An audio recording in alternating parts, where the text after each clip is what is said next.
The cargo bay doors screeched open, and Rust flinched at the sound. Her massive body pressed against the far wall, wings tucked tight against her sides. Daniel watched from the catwalk above, his chest tightening at the sight. 3 years they had been together, and she still jumped at every loud noise. He climbed down the metal ladder, boots ringing against the rungs. Around him, the HFY Steadfast hummed with activity. Weapons drills in the distance. Engines cycling. The constant mechanical heartbeat of a warship that never truly rested. Rust hated it all. "Hey, girl," Daniel said softly, approaching with his hand extended. "I brought you something." Rust lifted her head. Her scales were a deep rust-red color, hence the name, but lately they had been looking dull. Gray almost. She sniffed at the container Daniel carried, then took the offering delicately between teeth that could crush steel. Fresh meat from the galley. She ate slowly, without enthusiasm. Daniel sat on a crate nearby and studied her. She was enormous now, easily 20 feet from nose to tail. When he had found her on HFY, she had been small enough to curl up in his arms. That mining colony seemed like a lifetime ago. He remembered the tunnels, the way she had cowered in the darkness, ribs showing through patchy scales. Raiders had destroyed her homeworld 6 months before that. She was the only survivor anyone had found. Most people had wanted to study her, put her in a zoo, sell her to a collector. Daniel had simply given her a choice. Stay or go. She had pressed her small head against his chest and stayed.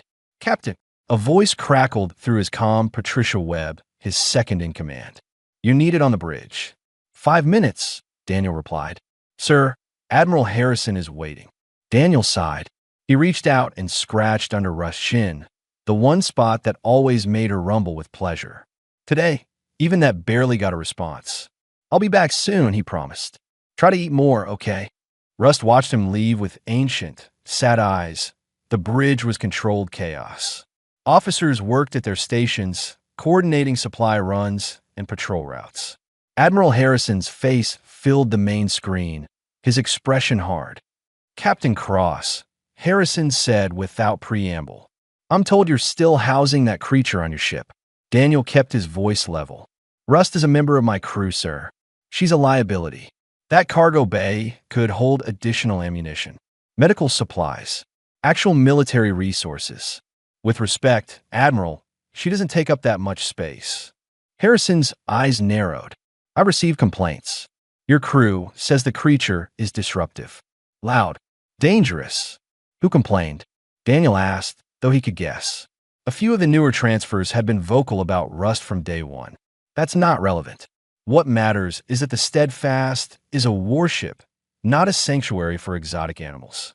"I'm ordering you to transfer the creature to a proper facility at our next port." Daniel felt his jaw clench. "No, sir."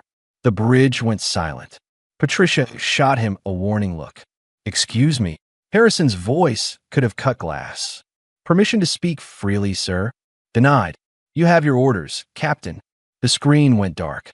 Daniel stood there for a moment, aware of every eye on him. Then he turned and walked to his ready room without a word. Patricia followed him in. "Daniel, you can't refuse a direct order from an admiral. Watch me. They'll remove you from command. Court-martial you, maybe." Daniel pulled up files on his personal terminal. Schematics of the Steadfast. Environmental specifications. Dragon biology reports he had been collecting for months. There's an old observation deck on the port side, scheduled for conversion to armory space. So what if we used it for something else?" Patricia stared at him. "You want to build that dragon a room? On a military vessel?" "She's dying, Patricia." Daniel's voice cracked slightly.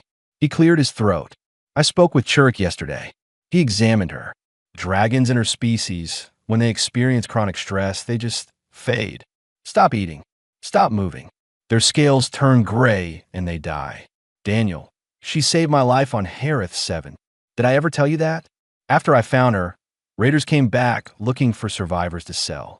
She was still half-starved, barely healed, and she fought them off while I was unconscious from a cave-in. A young dragon protecting a human she'd known for 2 weeks. Patricia was quiet for a moment. Fleet Command will never approve it. Then I won't ask for approval. That's insane. Probably. Daniel pulled up the observation deck schematics. But I'm doing it anyway. I need to know if you're with me.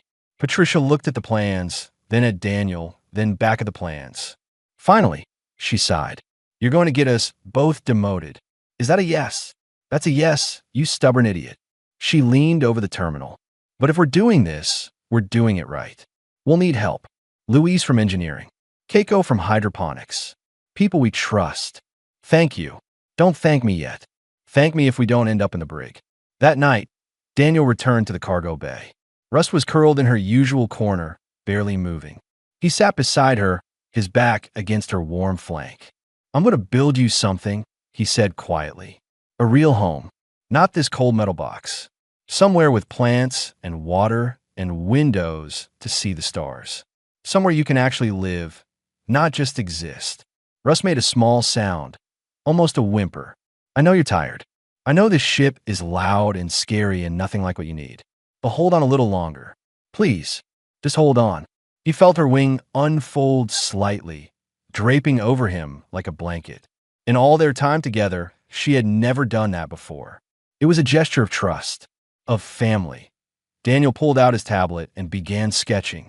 A garden in space. A sanctuary on a warship. The most impossible thing he had ever attempted. But for Rust, he would make it real. 3 days passed before Admiral Harrison called again. Daniel had been expecting it. He had also been expecting the anger in the old man's voice. Your request is denied. Absolutely not. Do you understand me, Captain? Daniel had submitted the formal paperwork anyway, knowing the answer. A proposal to convert the port observation deck into a specialized living quarters. For Rust, he had included medical reports, environmental studies, even testimonials from crew members who had witnessed Rust's gentle nature. I understand, sir. Good. Then we're done here. Transfer that creature at the next station, or I'll send someone to do it for you. The screen went black again. Daniel sat in his ready room, staring at the blank display. Behind him, Patricia cleared her throat. So what now? Now we build it anyway. Daniel, that's career suicide. My career means nothing if I let her die. Patricia crossed her arms. You really love that dragon, don't you? She's family, Daniel said simply. When my parents died, when the fleet became my whole life, when I thought I couldn't trust anyone, she was there.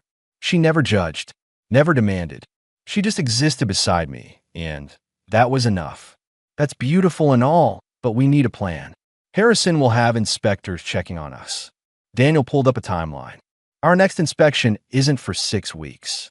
The port observation deck is off the main patrol routes. If we're careful, we can do most of the work without anyone noticing. And if we get caught, then we get caught. Daniel stood and walked to the window. Outside, stars streaked past in the artificial blur of faster-than-light travel.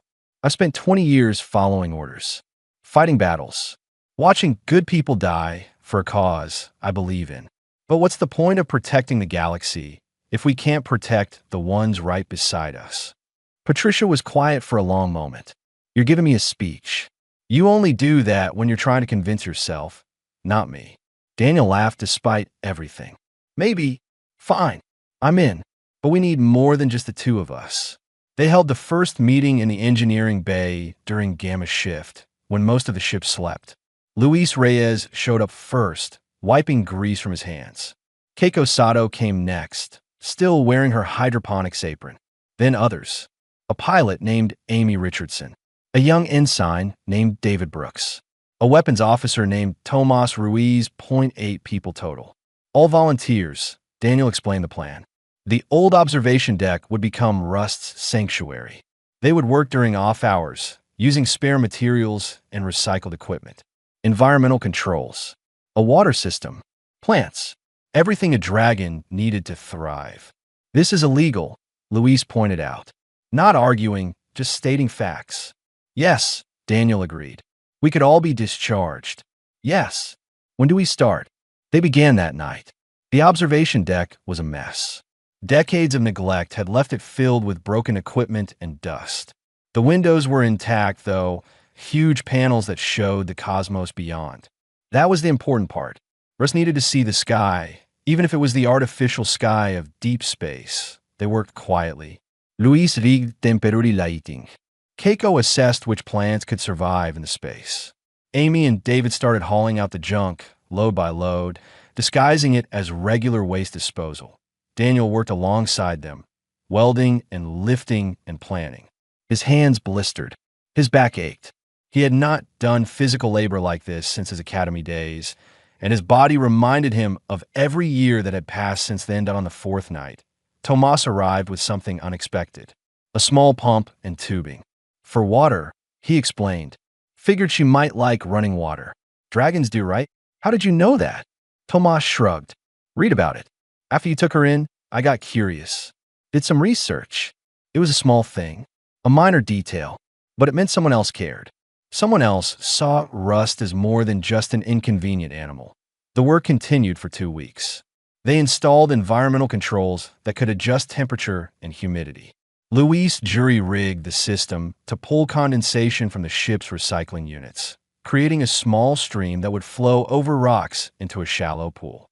Keiko brought plants from hydroponics, explaining which ones would help clean the air and which ones were just beautiful.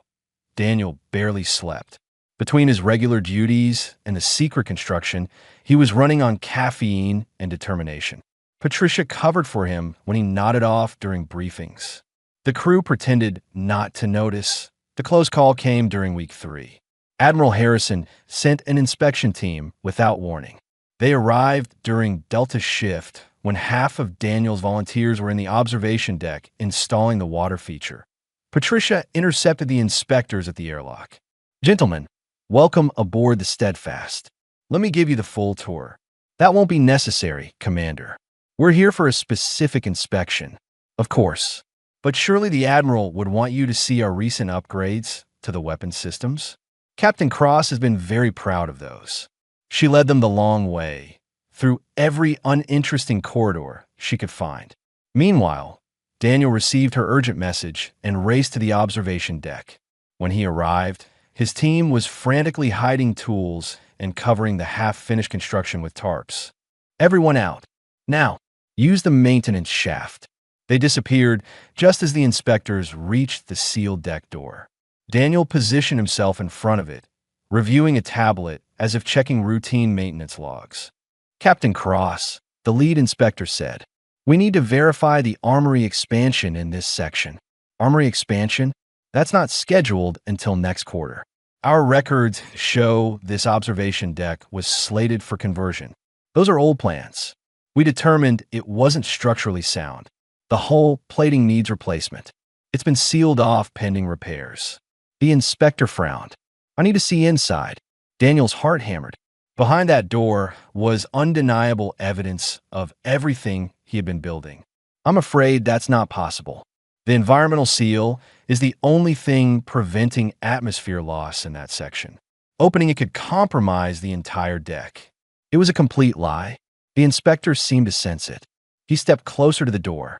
Then Patricia arrived, slightly out of breath. Captain, urgent message from Fleet Command.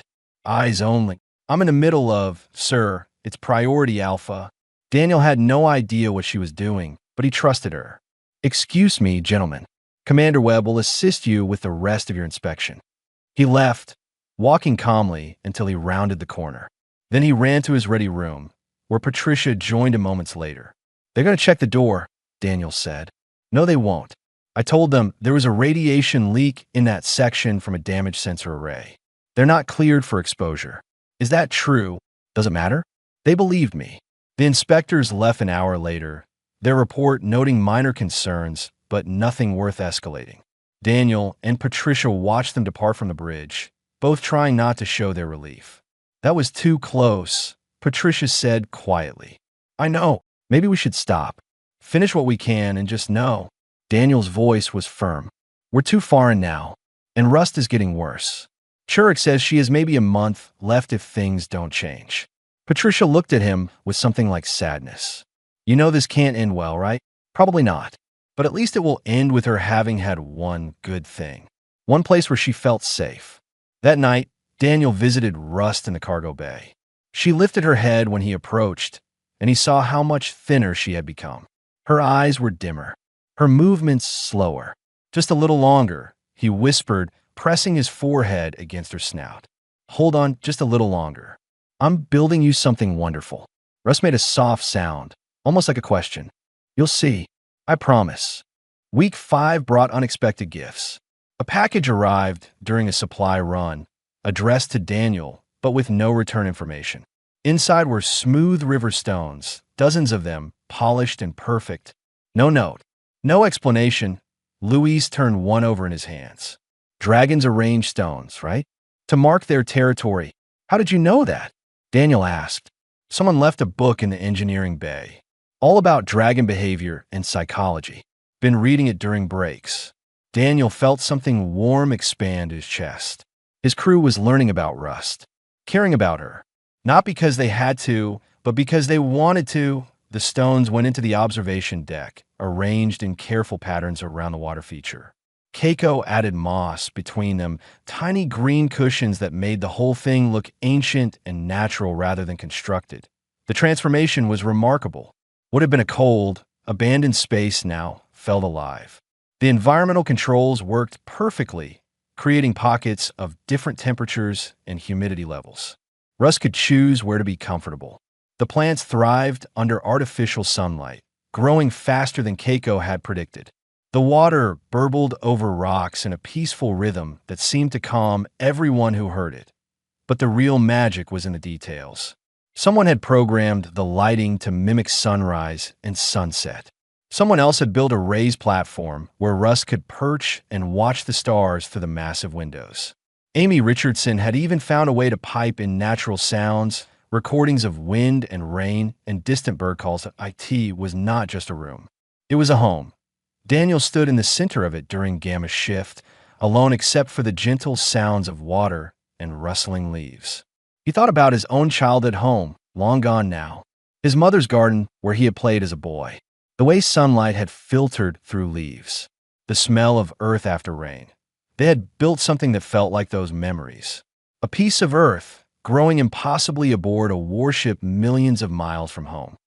She'll love it, Patricia said from the doorway. Daniel turned. You think so? I know so. When do you want to bring her? Soon. We just need to finish the den area. The den was Russ's hiding place, a cave-like alcove built into one corner. Dragons needed spaces where they could retreat when overwhelmed. Dark places. Safe places. They had used salvaged hull plates to create the structure, lined with soft materials scavenged from old bedding and thermal blankets. David Brooks worked on it constantly, obsessed with getting every detail right. He had welded and re-welded the entrance 3 times, making sure the edges were smooth and wouldn't catch on rust scales. He installed small lights inside that could be dimmed or brightened based on her preference. Why do you care so much? Daniel asked him one night. David paused his welding, lifting his mask. He was young, barely 22, fresh from the academy. My little sister had anxiety. Bad. She needed a closet in our house, just a small space where she could go when things got too loud. My parents didn't understand at first, thought she was being dramatic. He turned back to his work. But when they finally built her that space, put cushions in there and soft lights, she got better. Like having that one safe place made the rest of the world manageable. Your sister, she's doing okay now. Yeah, she's a teacher actually. Works with kids who have similar issues. David resumed welding. Point is, everyone needs a place to hide sometimes. Even dragons. The last piece fell into place on a Tuesday. Keiko brought the final plants, flowering ones that would bloom in cycles, ensuring there was always color in the space. Louise completed the environmental system calibration, guaranteeing stable conditions year-round. Tomas added the finishing touch, a small fountain in the corner that created negative ions, supposedly good for mood and health. They stood together, all 8 of them, and looked at what they had built. We should bring her now, Amy said, before someone notices. Daniel agreed. But first, he needed to see if Russ could even make the journey. She had been declining rapidly. Sometimes she did not respond when he called. Sometimes she barely opened her eyes. He found her in the cargo bay, curled in her usual corner, thinner than ever, her breathing shallow. Rushed. Hey girl, wake up. She stirred slightly. I need you to come with me. Can you do that? Can you walk a little? Her eyes opened, dull and tired. For a moment, Daniel thought she would refuse. Then, slowly she uncurled. Her movements were stiff and painful to watch. She stood on shaking legs. That's it. Just follow me. They made their way through the corridors during Gamma's shift, when most of the crew slept. Rust moved slowly, pausing every few meters to rest. Daniel walked beside her, one hand on her shoulder, encouraging her forward. Not much farther. You're doing great. They reached the observation deck. Daniel opened the door, and warm, humid air spilled out. The smell of earth and water and growing things. Rust hesitated at the threshold. It's okay, Daniel said softly. Go ahead. It's yours. Rust took one tentative step inside, then another. She lifted her head, nostrils flaring, taking in the scents. Her eyes, so dull moments before, began to brighten. She walked to the water feature and lowered her head to drink. Then she moved to the plants, brushing against them gently. She examined the stones, the den, the perching platform.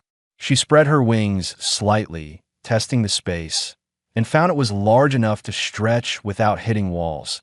Then she made a sound Daniel had heard only once before during construction. A deep, resonant hum that came from somewhere in her chest. A sound of contentment, of relief, of coming home. Rust walked to the center of the space and lay down, curling into a comfortable position for the first time in months. Her tail wrapped around her body, her wings folded neatly. She looked at Daniel with clear, bright eyes and made the humming sound again. Daniel felt tears on his face. He wiped them away, embarrassed, but when he looked around, half his team was crying too. She likes it, Keiko whispered. Yeah, Daniel managed. Yeah, she does. They left Rust to explore her new home, though Daniel stayed behind for a while, sitting against the wall and watching her. She moved from place to place, examining everything with renewed energy. She drank from the fountain. She arranged some of the stones. She climbed onto the perching platform and looked out at the stars. For the first time since he had brought her aboard the Steadfast, Rust looked truly at peace. Patricia found Daniel there an hour later. We have a problem. What kind of problem? The big kind. The environmental systems in this section are showing on the main monitoring grid. Someone in Ops is going to notice the energy draw soon. Daniel stood. How long do we have? Maybe a day. Maybe less. Then we have a day to figure out how to explain this. Daniel, there is no explanation that ends well. I know. He looked back at Rust, who was now resting in her den, visible only as a patch of rust-red scales in the soft darkness. But at least she got to see it. At least she knows someone cared enough to try. Patricia sighed. You're going to make me cry, and I don't cry. Sure you don't.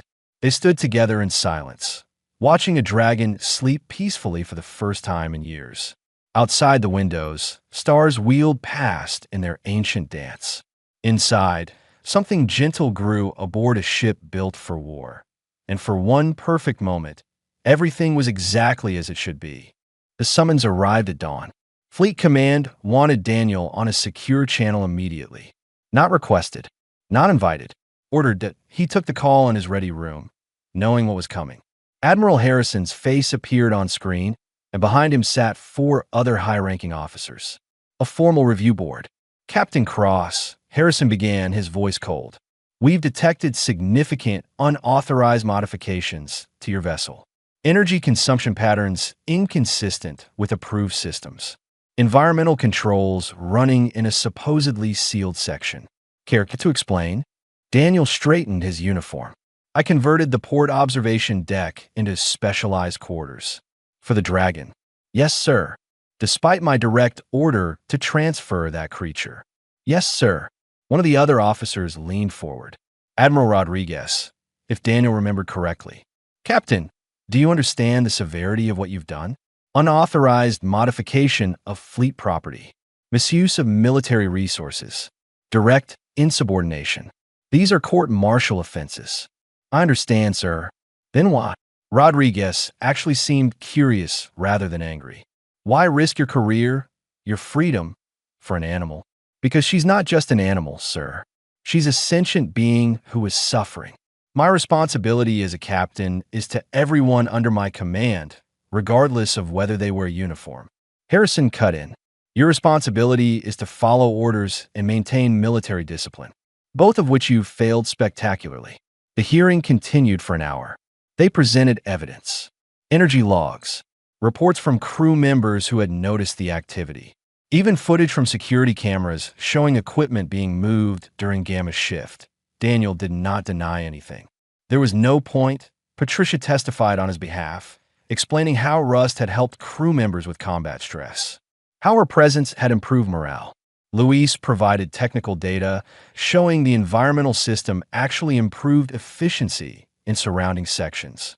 Keiko talked about the psychological benefits of green spaces on long deployments. The board listened politely and remained unmoved. Then Shurik was called to testify. The insectoid doctor entered the virtual hearing space, his multiple eyes focusing on the board. Doctor's log, supplemental entries regarding patient-designated Rust, Shurik said in his clicking, translated speech. Patient presented with severe depression, anxiety disorder, and failure to thrive syndrome. Condition deteriorating rapidly. Prognosis without intervention was terminal, estimated 2 to 4 weeks until death. Admiral Rodriguez leaned forward, and with intervention, patient responded immediately to environmental changes. Weight stabilized within 48 hours. Scale coloration improved. Behavioral markers indicate significant reduction in stress hormones. Current prognosis is full recovery. So the captain's actions saved the creature's life. Affirmative. Without this intervention, patient would have died. Harrison cut in again. That's very touching, Doctor, but it doesn't change the fact that Captain Cross broke regulations and defied orders. With respect, Admiral, Churk replied, in my species, we have a saying. Roughly translated, it means the law that destroys life serves only death. Captain Cross, preserve life. By our standards, that is the highest duty. We're not judging by your standards, Doctor. The hearing was about to conclude when someone unexpected joined the channel. A tall, elegant figure with silver skin and robes of state. Counselor Shireen of the Galactic Assembly. Forgive my intrusion, she said, her voice carrying the weight of authority. But I've been monitoring this proceeding, and I feel compelled to speak. Harrison looked annoyed. Counselor, this is an internal military matter.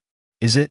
The Galactic Assembly has been watching humanity with great interest since you joined the community. Your species has a unique reputation.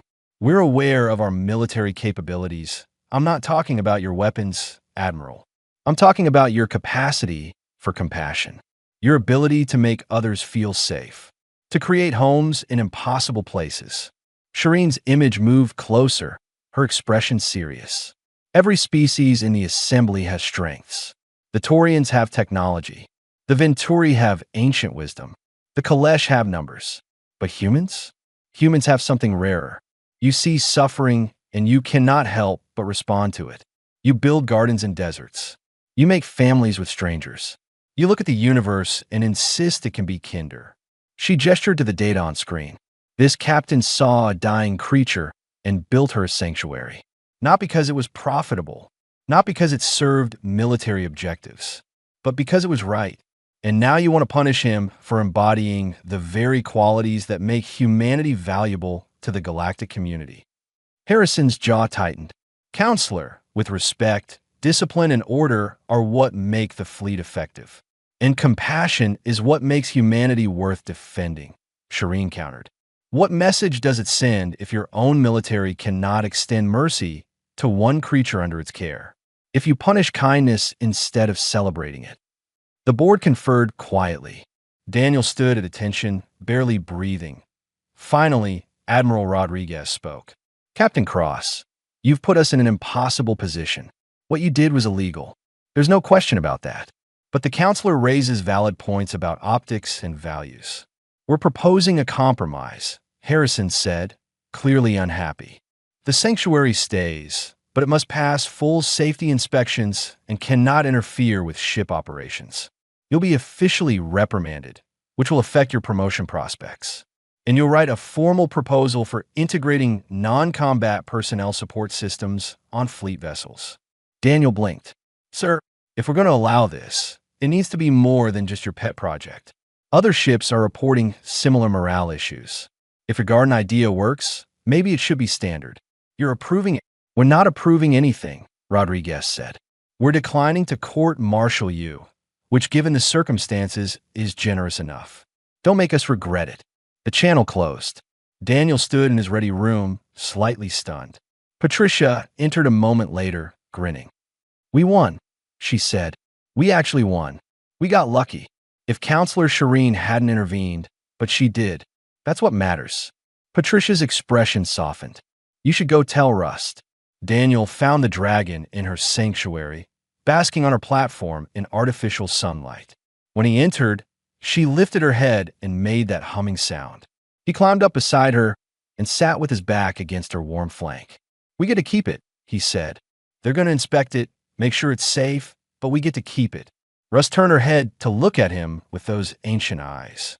Then she did something she had never done before. She gently pressed her snout against his chest and left it there, breathing slowly. Daniel wrapped his arms around her massive head and closed his eyes. You're safe now. Finally safe. They sat like that for a long time, a human and a dragon, while outside the windows, the stars continued their eternal journey through the void. The next day, fleet inspectors arrived. Daniel showed them everything, hiding nothing. They examined the environmental systems, checked the structural modifications, tested the water quality. They interviewed crew members who had used the space. The lead inspector was a stern woman named Inspector Chun. She walked through the sanctuary slowly, making notes, her expression unreadable. Finally, she stopped in front of Daniel. This is actually impressive. The engineering is solid. The environmental balance is perfect. And I've never seen crew morale scores this high on a warship. Does that mean it means you pass inspection? Barely. She almost smiled. But between you and me, Captain, this is the best thing I've seen in 20 years of inspections. If you ever write that proposal they mentioned, I'll support it. After she left, the crew gathered in the sanctuary. All 8 of the original volunteers, plus others who had helped along the way. Rust moved among them, accepting gentle touches and offering her presence in return. To Rust, Patricia said, raising a drink. And to stubborn captains who refused to give up. To gardens in space, Luis added. To homes, Keiko said softly. Wherever we can build them. They drank and laughed and celebrated. And in the center of it all, a dragon hummed her contentment, surrounded by the strange, wonderful humans who had given her back her life. 6 months transformed everything. The sanctuary, now officially designated as Integrated Support Habitat 1, had become the heart of the Steadfast. Crew members requested time, slots to visit, finding peace among the plants and water. Russ seemed to understand her role in this new arrangement. She welcomed visitors with calm patience, somehow knowing who needed her presence most. Daniel documented everything. The mental health improvements, the reduction in disciplinary incidents, the way combat stress pilots could spend 30 minutes in the sanctuary and return to duty with steady hands. The data went into his proposal for fleet command, along with detailed construction plans and resource requirements. Other ships heard about it. Captains called asking questions. Engineers requested schematics. The impossible idea of gardens on warships was spreading, but Rust had changed too. Her scales gleamed brilliant rust red now, catching the artificial sunlight. She had gained weight, filling out to healthy proportions. She moved with grace and energy, no longer the broken creature who flinched at every sound. She had started doing something new as well. Every morning, she would arrange stones in careful patterns near the entrance to the sanctuary. Complex designs that she adjusted daily. Luis thought she was marking time. Keiko believed she was creating art. Daniel suspected she was simply expressing joy the only way she knew how. Young Ensign David Brooks spent hours watching her work. It's like meditation, he told Daniel. The way she moves each stone so carefully. Everything deliberate. Everything meaningful. She's happy, Daniel said simply. Yeah, she is. The change in Rust affected the entire crew. People who had been skeptical about housing a dragon now brought her gifts. Someone left fresh fruit by her sleeping den. Someone else carved wooden perches for the plants. The ship's cook started preparing special meals for her, consulting with Churik about dragon nutrition. Rust accepted it all with gentle dignity. Patricia noticed something else. She's protective of them now. Did you see how she positioned herself when that repair crew came through yesterday? She put herself between them and the plants. Daniel had seen it. Rust was claiming the space as hers, yes, but she was also protecting it, guarding the sanctuary for everyone who needed it. The first real test came during a routine patrol gone wrong. A distress signal from a mining outpost. Pirates. The Steadfast responded immediately, jumping to faster-than-light speed toward the crisis. The crew prepared for combat with practiced efficiency. Weapons charged. Shields powered up. Everyone at their stations. But Daniel noticed something different this time. No panique. No nervous energy. The crew moved with calm professionalism. Before heading to the bridge, he visited the sanctuary. Rust was there, surrounded by off-duty crew members seeking a moment of peace before possible battle. She moved among them, her presence somehow steadying. A pilot who usually shook before combat sat with her hand on Rust's side, breathing slowly. 5 minutes, Daniel announced quietly. Then everyone to stations. They filed out, each touching Rust in passing.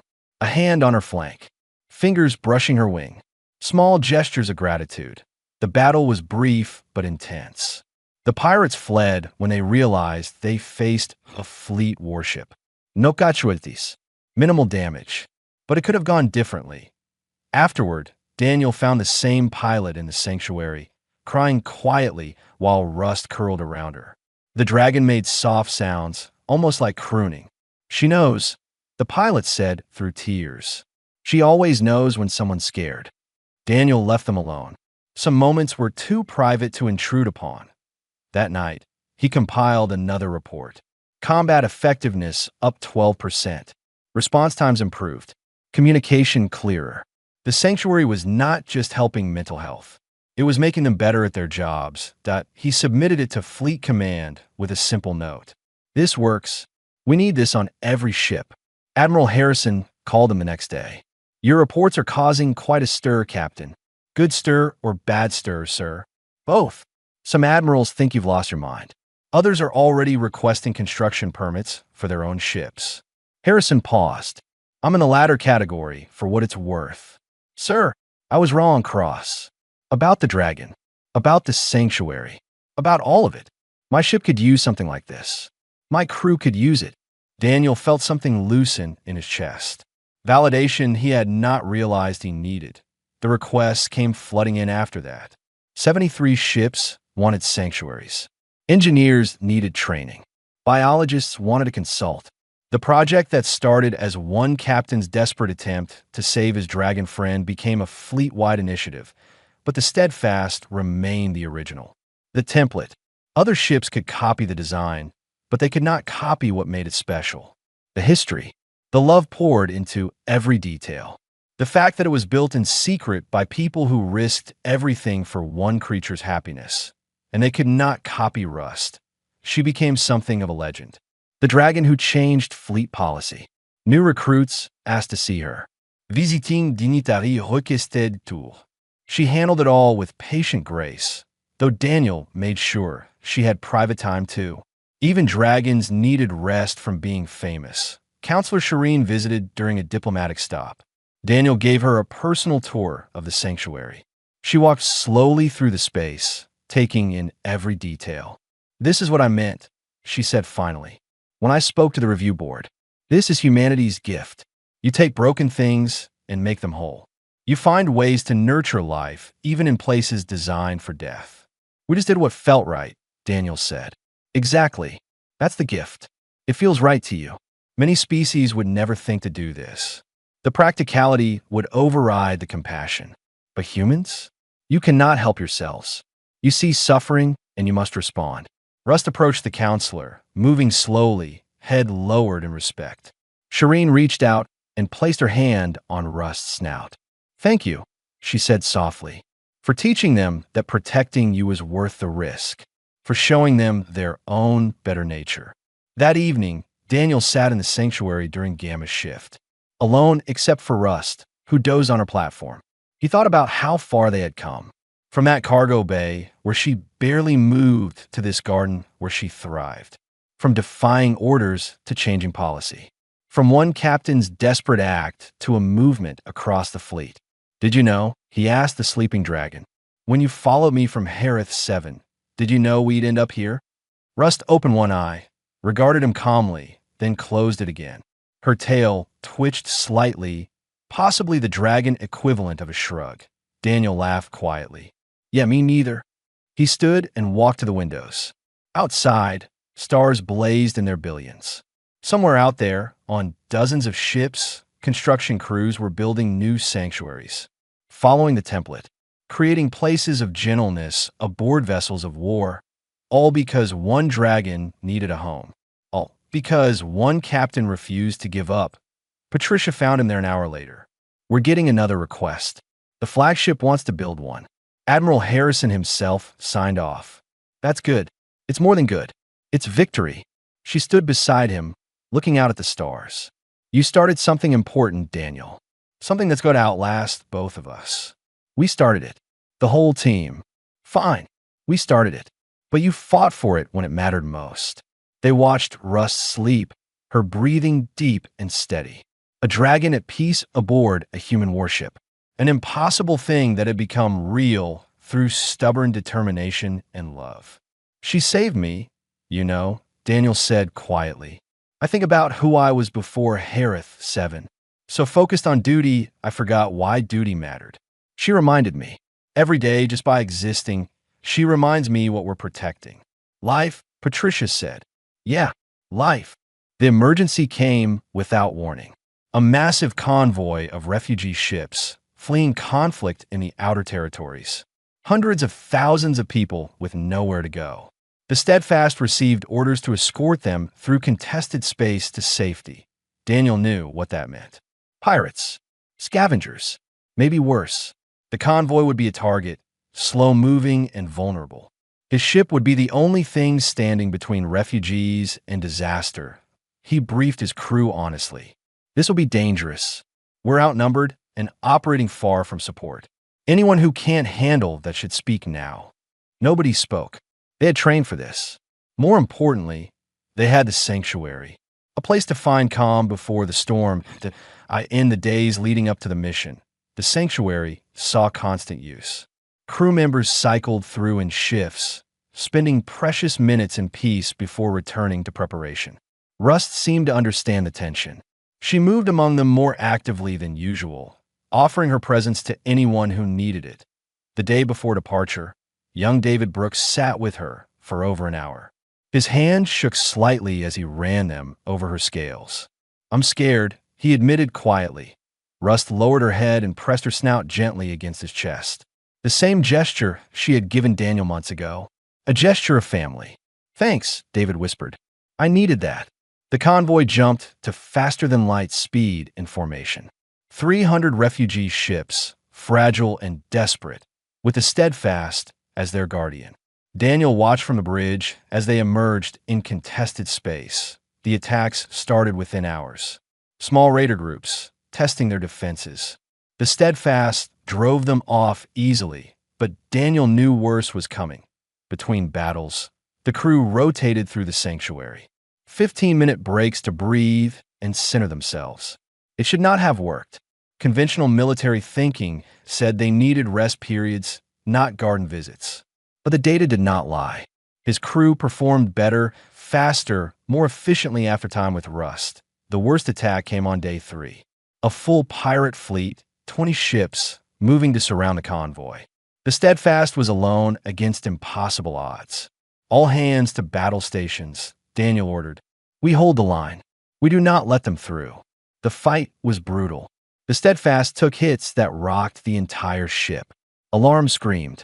Damage reports flooded in. But the crew held together with remarkable composure. During a brief lull, Patricia pulled Daniel aside. Environmental systems are failing in sections 7 and 8. But the sanctuary is holding. The independent systems you built are keeping it stable. Can we use it? For what? Emergency shelter. If we have to evacuate sections, We'll need somewhere to send people. Patricia understood immediately. I'll coordinate with medical. The battle resumed. The steadfast dance between raider ships, shields blazing, weapons firing. They took damage, but gave worse. One pirate ship disabled, then another. But more kept coming to... An explosion rocked the medical bay. Environmental systems failed across 2 decks. Crew members evacuated in controlled chaos, and many ended up in the sanctuary. The wounded, the exhausted, those in shock. Rust moved among them like she had been trained for this. She pressed close to people having panic attacks, her warmth and steady breathing somehow calming them. She carefully positioned herself near the injured, as if standing guard. Medical staff worked around her, treating wounds while she provided comfort. Churik moved through the chaos with efficiency. This is extraordinary. Patients are stabilizing faster than normal. The dragon's presence is measurably reducing shock and trauma responses. The battle continued for 6 more hours. The Steadfast fought with everything it had, protecting the refugees with desperate determination. The crew rotated through the sanctuary in the brief moments they could, finding strength to keep going. Finally, reinforcements arrived. 3 more fleet warships, responding to distress calls. The pirates scattered. The convoy was safe. Daniel stood on the bridge, exhausted beyond measure, and looked at the refugee ships continuing toward safety. They had done it. Against impossible odds, they had protected thousands of lives. The cost was high. The Steadfast was heavily damaged. Crew members injured. Systems failing across multiple decks. But everyone was alive. Everyone would go home. That he visited the sanctuary after the battle. It was crowded with people, some sleeping, some sitting quietly, all finding solace in the green space. Rust lay in the center, surrounded by humans who had survived because of her indirect help. David Brooks sat against her side, bandaged but alive. "We made it," he said quietly. "Yeah," Daniel replied. "We did." The repairs took weeks. During that time, the sanctuary became even more vital, a place to process trauma, to grieve the close calls, to remember why they served. Fleet Command reviewed the mission data with intense interest. The sanctuary's role in maintaining crew effectiveness during extended combat was undeniable. The mental health benefits during crisis, the way it had served as an emergency shelter. Admiral Harrison sent a personal message. "Cross, your garden just saved lives in ways no weapon system could. Every ship in the fleet is getting one." That's an order. The program expanded rapidly. Sanctuaries on warships, gardens in space stations, green spaces on colony outposts. Each one unique, but all inspired by that first desperate attempt to save one dying dragon that a year later. Daniel stood in the sanctuary during the ceremony. Fleet Command was presenting him with a commendation for innovation and exceptional service. The whole crew was there, plus representatives from other ships that had adopted the sanctuary program. But the real guest of honor was Rust. She perched on her platform, scales gleaming, healthy and strong. Looking at her now, it was hard to remember the broken creature from the cargo bay. Counselor Shireen attended via hologram. "Captain Cross, what you've built here represents the best of humanity. The capacity to look at a problem everyone else accepts and say no, there must be a better way. The willingness to risk everything for one life, which paradoxically ends up saving thousands." She turned to address everyone present. Other species build weapons. Humans build gardens. Other species accept suffering. Humans insist it can be healed. This sanctuary, and every one that follows, stands as proof that the strongest force in the galaxy is not firepower. It's compassion. After the ceremony, after the speeches and congratulations, Daniel found himself alone with Rust in the sanctuary. The stars wheeled past the windows. The water sang its gentle song. The plants swayed in artificial breeze. "I still can't believe we pulled this off," he said to her. One stubborn captain and one dying dragon, changing fleet policy. Rust made her humming sound and pressed her snout against his chest. Her way of saying she believed it just fine. "You know what the best part is?" Daniel continued. "It's not the commendation or the policy changes or any of that. It's knowing that somewhere out there on dozens of ships, there are people sitting in gardens just like this one, finding peace, healing, getting through another day, all because you needed a home. He looked around the sanctuary, remembering those frantic weeks of secret construction, the risk, the fear, the determination. We built this together, he said.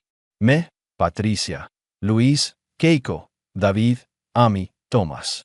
All of us. But you were the reason. You were always the reason.